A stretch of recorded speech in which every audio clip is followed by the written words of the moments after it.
ಮತ ಎಣಿಕೆ ಕೇಂದ್ರದ ಬಳಿ ಬಿಜೆಪಿ ಅಭ್ಯರ್ಥಿ ಬಂಗಾರಿ ಹನುಮಂತ ಹೇಳಿಕೆ. ಸಂಡೂರು ಕ್ಷೇತ್ರದಲ್ಲಿ ಈ ಬಾರಿ ಬಿಜೆಪಿ ಗೆಲ್ಲಲಿದೆ. ಸಂಡೂರು ಕ್ಷೇತ್ರದ ಜನರು ಈ ಬಾರಿ ಬದಲಾವಣೆ ಬಯಸಿದ್ದಾರೆ. ಬಿಜೆಪಿ ನಾಯಕರು ಈ ಚುನಾವಣೆಯನ್ನ ಒಗ್ಗಟ್ಟಿನಿಂದ ಎದುರಿಸುತ್ತಿದ್ದೇವೆ. ಕಾಂಗ್ರೆಸ್ ಈ ಚುನಾವಣೆಯಲ್ಲಿ ಹಣದ ಹೊಳೆ ಹರಿಸಿದೆ.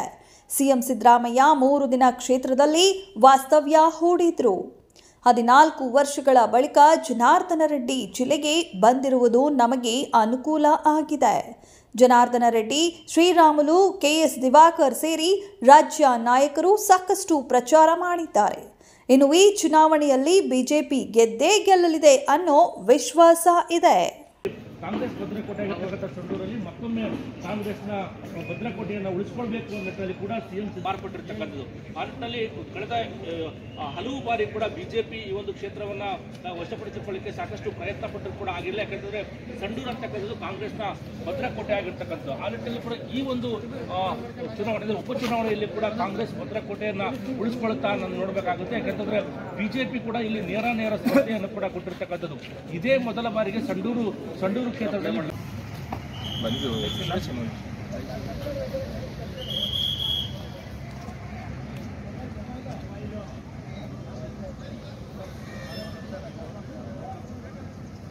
ಬರ್ರಿ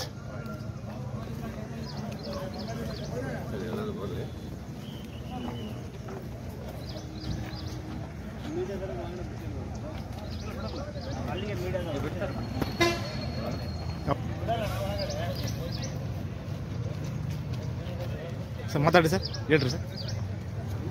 ಒಂದು ನಿಮಿಷ ಹೇಳಿ. ಯಾವ್ದು ಮೀಡಿಯಾ ತಮ್ಮ ಸರ್? ಹೇಳಿ ಸರ್, ಹೇಳಿ ಸರ್. ಈ ಬಾರಿ 100ಕ್ಕೆ 100ರಷ್ಟು ಸಂಡೂರು ವಿಧಾನಸಭಾ ಕ್ಷೇತ್ರದಲ್ಲಿ ಜನತೆ ಬದಲಾವಣೆ ಬಯಸಿದರು. ಹಾಗಾಗಿ ಗೆಲುವು ಖಚಿತ ಅಂತ ಸಿದ್ದರಾಮಯ್ಯ ಅವರು 83 ವರ್ಷ ವಯಸ್ಸನ್ನು ಕೂಡ ಪ್ರಚಾರ ಕಾರ್ಯಗಳಲ್ಲಿ ಒಂದು ಭಾಗವಹಿಸಿದ್ರು. ಮತ್ತು ಜನಾರ್ದನ ರೆಡ್ಡಿ ಅಣ್ಣನವರು 14 ವರ್ಷಗಳ ಕಾಲ ನಂತರ ಬಳ್ಳಾರಿ ಕಾಲಿಟ್ಟಿದ್ದು ನಮ್ಮೆಲ್ಲ ಪ್ರತಿ ಗ್ರಾಮಗಳಲ್ಲಿ ಕೂಡ ಜನರಿಗೆ ಉತ್ಸಾಹ ಇಟ್ಟಿದ್ರು. ಜೊತೆಗೆ ನಮ್ಮ ಶ್ರೀರಾಮುಲುನವರು ಒಗ್ಗಟ್ಟಾಗಿ ಎಲ್ಲ ಜೊತೆ ನಿಂತಿದ್ದು. ನಮ್ಮ ರಾಜ್ಯದ ನಮ್ಮ ಕೈ ಬಲಪಡಿಸಿದ್ದು ಕೂಡ ಒಂದು ಮತದಾನ ಭಾಗಿಯಾಗಿದೆ. ಎಲ್ಲ ಸಮುದಾಯದ ಮುಖಂಡರುಗಳು ಮತ್ತು ಎಲ್ಲ ಸಮುದಾಯದ ನಾಯಕರುಗಳು ಕೂಡ ಬಂದು ಈ ಚುನಾವಣೆಯಲ್ಲಿ ಭಾಗವಹಿಸಿ ಪ್ರಚಾರದಲ್ಲಿ ಕೈಗೊಂಡು, ಯಾಕಂದರೆ ಪ್ರತಿ ಬೂತ್ ಮಟ್ಟದಲ್ಲೂ ಕೂಡ ನಾವು ರೀಚ್ ಆಗ್ತೀವಿ. ಹಾಗಾಗಿ ಈ ಒಂದು 100ಕ್ಕೆ 100ರಷ್ಟು ಚುನಾವಣೆಯಲ್ಲಿ ನಾವು ಗೆಲ್ಲುವುದು ಖಚಿತ. ಭಾರತೀಯ ಜನತಾ ಪಕ್ಷ ಮೊದಲ ಬಾರಿಗೆ ನಾವು ಗೆದ್ದು ತೋರಿಸಿ ಒಂದು ಇತಿಹಾಸ ನಿರ್ಮಾಣ ಮಾಡ್ತೀವಿ ಅನ್ನೋ ನಂಬಿಕೆ, ವಿಶ್ವಾಸ ನಮಗೆ. 10ರಿಂದ 15 ಮತಗಳು ನಾವು ಗೆಲ್ತೀವಿ. ಹೌದು, ಯಾಕಂದರೆ ನಾವು ತುಕಾರಾಮ್ ಅವರು ಮತ್ತು ತುಕಾರಾಮ್ ಅವರ ಪತ್ನಿ ವಿರುದ್ಧ ನಾವು ಚುನಾವಣೆ ಮಾಡಿಲ್ಲ. ಇವತ್ತು ಅವರು ಸೋಲ್ತಿ ಎಂಬ ಭಯದಿಂದ ಸ್ವತಃ ರಾಜ್ಯದ ಮುಖ್ಯಮಂತ್ರಿಗಳನ್ನು ಕರೆಸಿ ಸುಮಾರು 18 ಕಡೆ ಪ್ರಚಾರ ಮಾಡಿದ್ರು ಸತತ 3 ದಿನದ ಕಾಲ. ಹಾಗೆ ಒಬ್ಬ ರಾಜ್ಯದ ಮುಖ್ಯಮಂತ್ರಿಗಳಾಗಿ ಭಾಳ ವರ್ಸ್ಟ್ ಚುನಾವಣೆ ಇಲ್ಲಿ ಮಾಡಿದ್ರು. ಸಂಡೂರು ಕ್ಷೇತ್ರದಲ್ಲಿ ಹಣದ ಒಳೆನೇ ಹರಿಸಿದ್ರು. ಲಾಸ್ಟ್ ಟೈಮ್ ಕಾದ ಲೋಕಸಭೆ ಚುನಾವಣೆಯಲ್ಲಿ ವಾಲ್ಮೀಕಿ ನಿಗಮದ ಹಣವನ್ನು ಬಳಸಿಕೊಂಡು ಚುನಾವಣೆ ಮಾಡಿದ್ರು.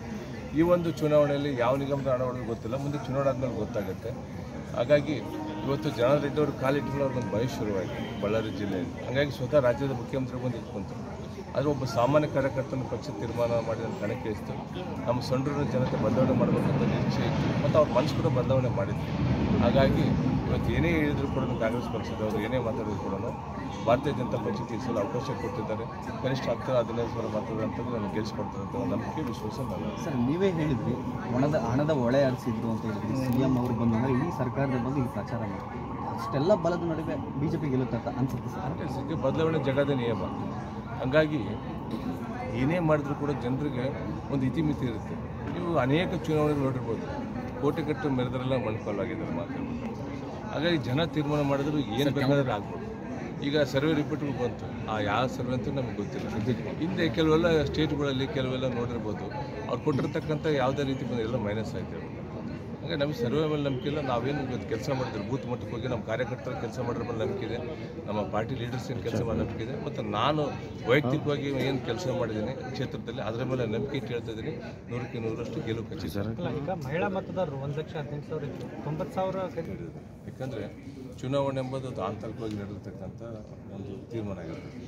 ಏನೋ ಒಂದು ಸಲ ನಾವು ಯಾವುದೇ ಹಳ್ಳಿಗೆ ಹೋದರೂ ಕೂಡ ಈ ಸಲ ನಿಮ್ಗೆ ಅವಕಾಶ ಮಾಡಿಕೊಡ್ತೀವಿ. ಯಾಕಂದರೆ ಸಂಡೂರಲ್ಲಿ ಅದೇ 30-40 ವರ್ಷ ಇರುತ್ತೆ, ಹಳೆ ಬಸ್ ಸ್ಟ್ಯಾಂಡ್, ಅದೇ ಹಳೆ ಹಾಸ್ಪಿಟಲ್, 15 ದಿನಗಳು ಪಟ್ಟಣಕ್ಕೆ ನೀವು ಕೂಡ ಮೊನ್ನೆ ಸಂಡೂರು ಚುನಾವಣೆಯಲ್ಲಿ ಎಲ್ಲ ಕಡೆ ಪ್ರತಿ ಹಳ್ಳಿಗೆ ವಿಸಿಟ್ ಕೊಟ್ಟಿದ್ವಿ. ಮೂಲಭೂತ ಸಮಸ್ಯೆಗಳು ಯಾವುದಾಗಿಲ್ಲ, ಹಂಗಾಗಿ ಜನರು ರೋಸ್ ಹೋಗಿದ್ರು. ಅಲ್ಲಿ ಈ ಸಲ ಸಂತೋಷ್ ಲಾಡ್ ಹವ ಆಗಿರ್ಬೋದು ಅಥವಾ ತುಕಾರಾಮ್ ಆಗೋದು ಯಾವುದೂ ನಡೆದಿಲ್ಲ.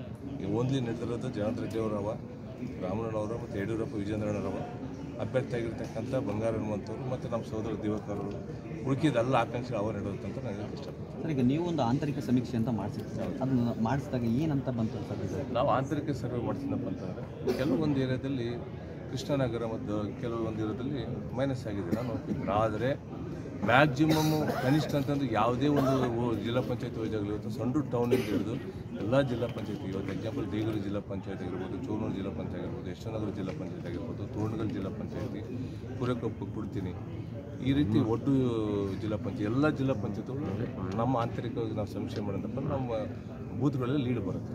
ಕನಿಷ್ಠ 10ರಿಂದ 12,000 ಲೀಡಲ್ಲಿ 15,000 ಲೀಡಲ್ಲಿ ನಾವು ಗೆಲ್ತೆಂಬ ವಿಶ್ವಾಸ ನಮಗೆ. ನೀವು ಈ ಚುನಾವಣೆಯಲ್ಲಿ 3 ವಿಚಾರಗಳನ್ನ ಪ್ರಸ್ತಾಪ ಮಾಡಿ, ಮೂಢ ಹಗರಣ, ಎಸ್ಟಿ ನಿಗಮದ, ವಕ್ಫ್ ಬೋರ್ಡ್ ವಿಚಾರ, ಇವೆಲ್ಲವೂ ಕೂಡ ಜನರ ಮೇಲೆ ಸಂಡೂರಿನ ಮೇಲೆ ಪರಿಣಾಮ ಬೀರಿದೆ ಅಂತ ಅನ್ಸುತ್ತಾ ಸರ್? ಅವು ಓಟಾಗಿ ಕನ್ವರ್ಟ್ ಆಗುತ್ತಾ? ಅಲ್ಲ, 100% ಪರಿಣಾಮ ಬೀರಿದೆ. ಯಾಕಂದರೆ ನಮ್ಮ ಸಂಡೂರಲ್ಲಿ ಕೆಲವು ಕೂಡ ಈಗ ವಿದ್ಯಾವಂತರಿದ್ದಾರೆ, ಕೆಲವರು ವಿದ್ಯಾವಂತರಿಲ್ಲ, ಕೆಲವರು ಏನಪ್ಪ ಅಂದರೆ ಈಗ ಕೆಲವು ಹಳ್ಳಿಗಳಲ್ಲಿ ಸಂಪರ್ಕನೇ ಇಲ್ಲ, ಪಾಪ ಪರಿಸ್ಥಿತಿ ಹಂಗಿದೆ.